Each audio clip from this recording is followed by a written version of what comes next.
Hindi man ako naging perpekto. Salamat dahil hindi nyo sanabuhan. Naalala ko nung bata pa, kayo laging nasa tabi. Kahit kapos at pagod na, ngumingiti pa rin para sa akin. Hindi ko man nakita noon lahat ng sakripisyo nyo. Ngayon ko lang na-realize kung gaano kabigat lahat. At habang tumatanda ako, mas lalo kong naiintindihan na hindi sapat habang buhay ang simpleng salamat. Mapasalamat sa pagpapalaki nyo sa'kin, sa pagmamahal na walang kapalit at sa walang sawang suporta. Sana dumating yung araw na makabawi naman ako habang nandito pa kayo, naakap at nakakasama ko.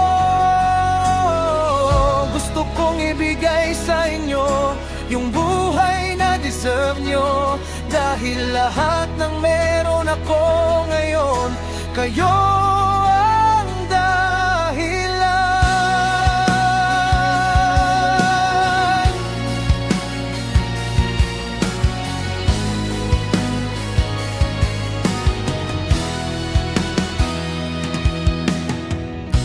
Pasensya na kung minsan hindi nyo ako maintindihan.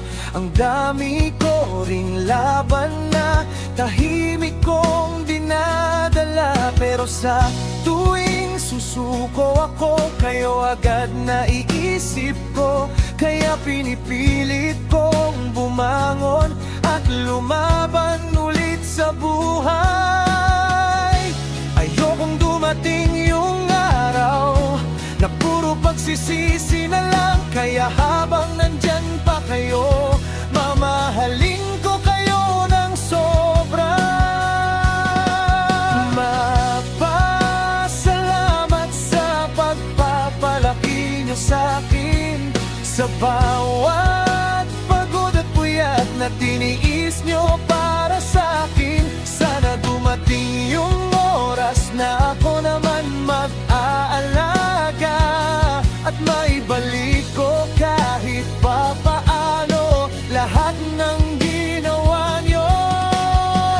Habang nandito pa kayo, hindi ko sasayangin panahon, dahil walang kahit sino ang papalit sa inyo. Kung pwede lang pigilan ang pagtakbo ng oras, gusto kong manatili muna kayong dalawa sa tabi ko. Hindi man ako ekspresa, pero mahal na mahal ko kayo at lahat ng pangarap ko, kasama kayo doon.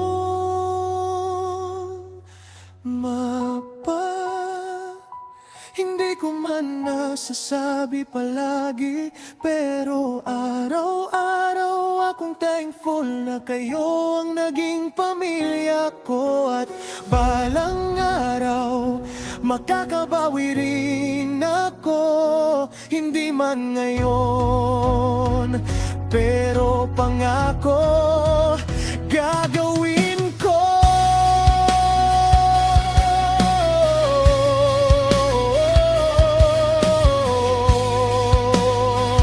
Habang nandito kayo,